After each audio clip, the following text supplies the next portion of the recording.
মৰমৰ ছাত্ৰ-ছাত্ৰীসকল, আজি আমি যোৱাবাৰ নৱোদয় বিদ্যালয়ৰ ষষ্ঠ শ্ৰেণীৰ নামভৰ্তিৰ বাবে হোৱা প্ৰৱেশ পৰীক্ষাৰ 2022 চনত অহা গণিতৰ প্ৰশ্নোত্তৰ কেইটামান চাওঁ।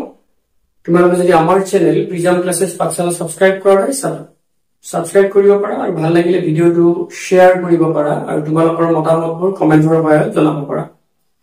আমি আমাৰ প্ৰশ্নোত্তৰ চাওঁ। আবেলি 2:15 বজাত এখন ৰেলগাড়ী এটা ষ্টেচনৰ পৰা 72 কিলোমিটাৰ প্ৰতি ঘণ্টা বেগত যাত্ৰা আৰম্ভ কৰে। কিমান? 72 কিলোমিটাৰ প্ৰতি ঘণ্টা যাত্ৰা আৰম্ভ কৰে। কিমান সময়ত ৰেলগাড়ীখনে 90 কিলোমিটাৰ দূৰত্বত থকা ষ্টেচন পাবগৈ? গতিকে আৰম্ভ কৰে 2:15 আবেলি আৰু এটা ষ্টেচনৰ পৰা। আৰু স্পীড কিমান, গতিবেগ কিমান? 72 কিলোমিটাৰ প্ৰতি ঘণ্টা আৰু ষ্টেচনটোৰ দূৰত্ব কিমান? 90 কিলোমিটাৰ। গতিকে আৰম্ভ কৰে 2:15। গতিকে আমাক কি লাগিব? সেই 90 কিলোমিটাৰ যাওঁতে কিমান সময় লাগে ৰেলগাড়ীখনৰ সেইটো উলিয়াব লাগিব প্ৰথম। গতিকে মানে কিমান 90 কিলোমিটাৰ যাওঁতে কিমান সময় লাগে, তাৰ মানে 1 ঘণ্টাত বা আমি ক'ব পাৰো 72 কিলোমিটাৰ যাওঁতে সময় লাগে কিমান? সময় লাগে 1 ঘণ্টা মানে আমাৰ 60 মিনিট। 60 মিনিট সময় লাগে 72 কিলোমিটাৰ ৰাস্তা যাওঁতে। গতিকে কিমান কিলোমিটাৰ যায় গাড়ীখনে? 90 কিলোমিটাৰ যায়। গতিকে 90 আগতে আমি যদি এইটো নিয়মত 1 কিলোমিটাৰ যাওঁতে সময় লাগে বা অতিক্ৰম কৰোঁতে সময় লাগে কিমান? 60 হৰণ 72 মিনিট। এইটো যদি আমি হেৰি কৰিব পাৰো, একেলগে কৰিব পাৰো অৱশ্যে। এতিয়া আমাৰ 90 কিলোমিটাৰ যাওঁতে সময় লাগে, কাৰণ এটা ষ্টেচনৰ পৰা আন ষ্টেচনলৈকে এইটো ষ্টেচনলৈকে কিমান কিলোমিটাৰ? 90 কিলোমিটাৰ। গতিকে আৰু এইখিনি যাত্ৰা আৰম্ভ কৰাৰ সময়টো দিয়া আছে। গতিকে আগতে আমি কিমান সময় লাগে উলিয়াই লওঁ। গতিকে 60 হৰণ 72 পূৰণ 90 ইমান মিনিট। গতিকে এইটো কি কৰিম আমি এতিয়া? 9-8 গুণ 72, 9-10 গুণ 90, 9-8 গুণ 72, 9-10 গুণ 90। এইটো আমি যদি 2 4 বাৰ, 2 5 বাৰ, 5 2 গুণ 10, 2 4 গুণ 8, 4 15 বাৰ 60, 15 4 গুণ 60। গতিকে কিমান হ'ব? 15 5 গুণ 72, 75 মিনিট হ'ব। 75 মিনিট হ'ব। কি? 90 কিলোমিটাৰ যাওঁতে সময় লাগে কিমান? 75 মিনিট। গতিকে এতিয়া এই 75 মিনিট মানে কিমান হ'ব? 75 মিনিটটোক আমি যদি ঘণ্টাত উলিয়াও কিমান হ'ব? 1 ঘণ্টাত 60 মিনিট। গতিকে 70, আমি এইটো কৰিছো 75ৰ পৰা যদি 60 বাদ দিওঁ কিমান? এইটো হ'ব মানে 1 ঘণ্টা 15 মিনিট হ'ব। কিমান? 1 ঘণ্টা 15 মিনিট সময় লাগিব আমি ঘণ্টা আৰু মিনিট হিচাপত চালে। এতিয়া গাড়ীখনে যাত্ৰা আৰম্ভ কৰে, এইটো যদি আমি ঘণ্টা বুলি কওঁ আৰু এইটো যদি মিনিট বুলি কওঁ, 2:15। গতিকে গাড়ীখনে যাত্ৰা আৰম্ভ কৰে ইমানত 2:15। সময় লাগে কিমান? 1 ঘণ্টা 15 মিনিট সময় লাগে। গতিকে কিমান হ'ল আমি যোগ কৰিম। 15 15 30, 2 3। গতিকে আবেলি কিমান হ'ব? 3:30 গাড়ীখনে কি পাব? গন্তব্যস্থান পাব, ষ্টেচনটো পাব 90 কিলোমিটাৰ দূৰত থকা। গতিকে 3:30 মানে এইটো 3:30 PM মানে আবেলি। 2022 চনত অহা আন এটা প্ৰশ্নোত্তৰ চাবা। এটা হল ঘৰৰ দৈৰ্ঘ্য আৰু প্ৰস্থৰ পাৰ্থক্য 23 মিটাৰ। গতিকে দৈৰ্ঘ্য আৰু প্ৰস্থৰ পাৰ্থক্য 23 মিটাৰ বুলি ক'লে আমি দৈৰ্ঘ্যটো ডাঙৰ, প্ৰস্থতকৈ ডাঙৰ হ'ব। গতিকে দৈৰ্ঘ্যৰ পৰা প্ৰস্থটো বিয়োগ কৰি দিলে 23 মিটাৰ পাম। যদি হল ঘৰৰ মজিয়াৰ পৰিসীমা 206 মিটাৰ তেন্তে মজিয়াখনৰ কালি বৰ্গমিটাৰত উলিয়াব লাগে এটো বৰ্গমিটাৰত দিয়া আছে একেটাৰ পৰা গতিকে এটা হল ঘৰৰ মজিয়াৰ আমাৰ যদি কি এনেকে এটো যদি আমাৰ প্ৰস্থ হয় এটো প্ৰস্থ আৰু এটো দৈৰ্ঘ্য গতিকে আমি কোনটো ধৰিলাম এটা ধৰিলাম ধৰা হল ঘৰটোৰ কি প্ৰস্থ ধৰা হল ঘৰটোৰ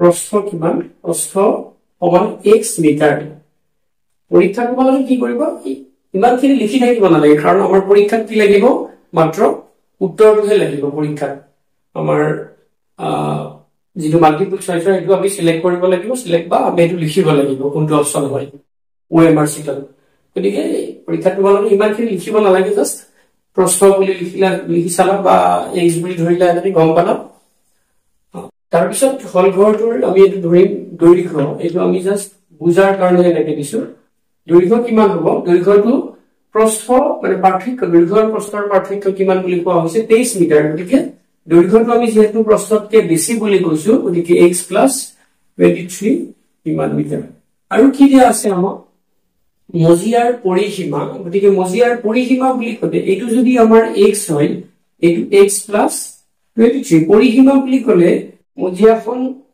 আমাৰ কি আয়তাকৃতি গতিকে আয়তৰ পৰিসীমাৰ সূত্ৰটো এইটো গোটেই পৰিসীমা মানে গোটেইখিনি এখিনি পৰিসীমা গতিকে পৰিসীমাৰ যদি সূত্ৰ আছে সেইটো কি 2 পূৰণ মানে দিক কিমান আছে x + 23 যোগ এটো দিক যোগ প্ৰস্থ কিমান x আৰু হেতু দিয়া আছে আমাক 206 মিটাৰ আমি সমীকৰণত ইয়াতে কি লিখো একক লিখো এতিয়া এইটো দুইটো ইয়াৰে গোটেইটোৰ লগত পূৰণ হৈ আছে সেইফালে লৈ যাও গতিকে দুইটো কি হ'ব হৰণ হ'ব সেইফালে লৈ যাম গতিকে এইখিনি আমি যোগ কৰিছো ইয়াৰ ভিতৰৰখিনি x + x মানে 2y6 + 23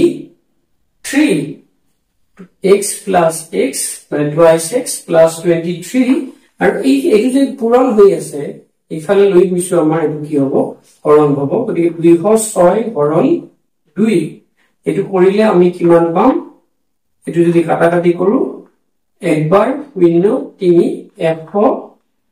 103 পাম আমি এতিয়া 2y6 = 23 টো ইফালে লৈ গলো 23 টো ইফালে লৈ গলে 103 - 23 কিমান হ'ব এটো 80 হ'ব 103 ৰ পৰা যদি 23 টো বাদ দিও 80 হ'ব গতিকে x = দুইটো পূৰণ হৈছে হিপালে লৈ গলে হৰণ হ'ব 80 হৰণ 2 মানে 40 গতিকে প্ৰস্থ কিমান হ'ল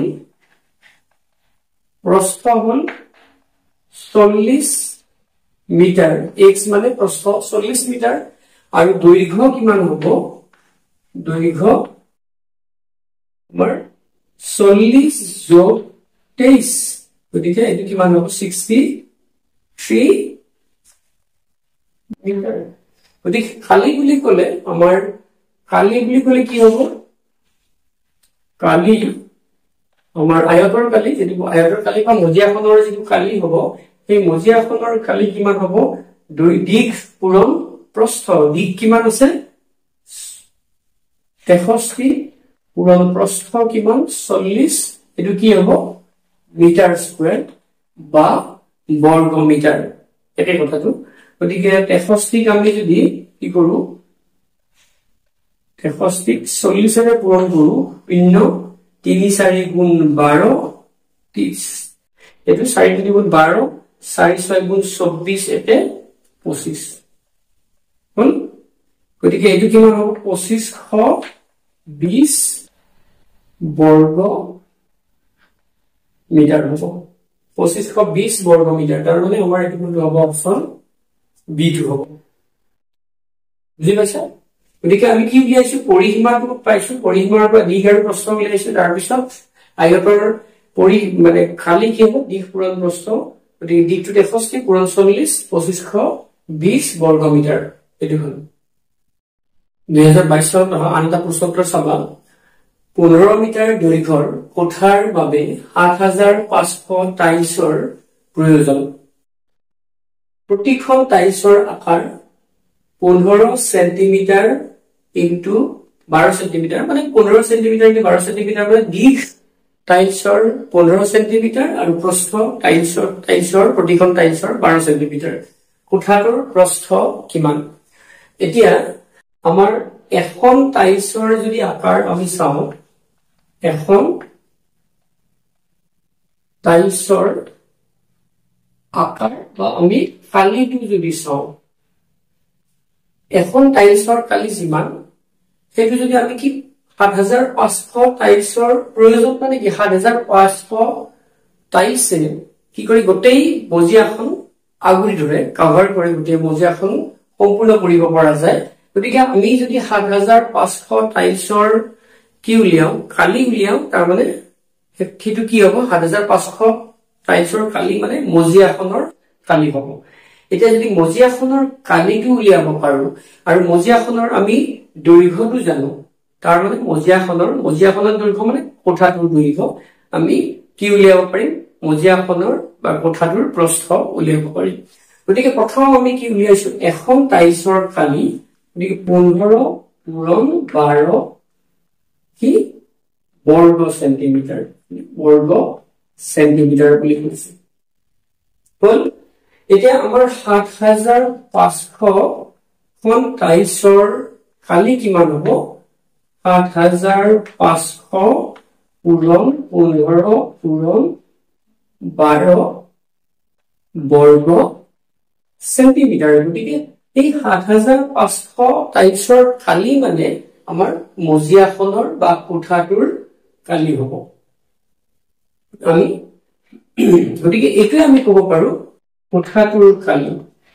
কোঠাটোৰ আমি কালি বুলি ক'ব পাৰো কি এইটো 7500 পূৰণ 15 পূৰণ 12 এতিয়া আমাৰ কি আছে কোঠাটোৰ কালি আমাৰ মিটাৰত উলিয়াব দিয়া আছে গতিকে আমাৰ গোটেইকেইটা মিটাৰত আছে কালি মানে আমাৰ প্ৰস্থটো মিটাৰত দিয়া আছে দৈৰ্ঘ্যটো মিটাৰত গতিকে আমি ইয়াক মিটাৰত লৈ যাম গতিকে এইটো যদি মিটাৰত নিব লাগে আমি দুটা মিটাৰ আছে দুটা মিটাৰক এটো কি দুটা সেন্টিমিটাৰ আছে দুটা সেন্টিমিটাৰক আমি মিটাৰত লৈ যাব লাগে গতিকে আমি 15 সেন্টিমিটাৰটোক যদি মিটাৰত নিব লাগে আমি কিহেৰে হৰণ কৰিব লাগিব এফৰে হৰণ কৰিব লাগিব আৰু 12 সেন্টিমিটাৰটোক যদি মিটাৰত নিব লাগে হেতুটো আমি এফৰে হৰণ কৰিব লাগিব তেতিয়া আমাৰ এইটো কি হ'ব বৰ্গ মিটাৰ বুজি পাইছা আমি কিয় দুটা এফৰে হৰণ কৰিলো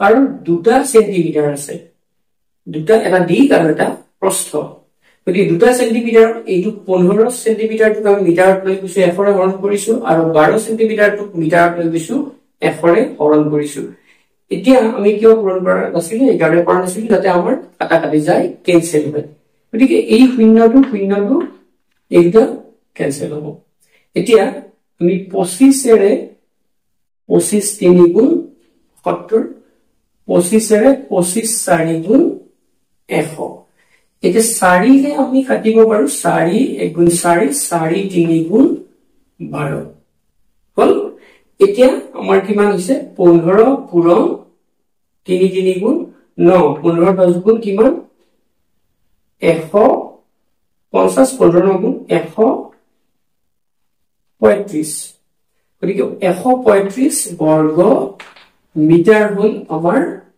কোঠাটোৰ কালি এটা কোঠাটোৰ দিক দিয়া আছে কোঠাটোৰ আমাক কি দিয়া আছে দৈৰ্ঘ্য দিয়া আছে দৈৰ্ঘ্য কিমান আমাৰ 15 বৰ্গ মিটাৰ 15 মিটাৰ দিয়া আছে গতিকে কোঠাটোৰ আমাৰ প্ৰস্থ কিমান হ'ব প্ৰস্থ হ'ব আমি কোঠাটোৰ কালি ইহেৰে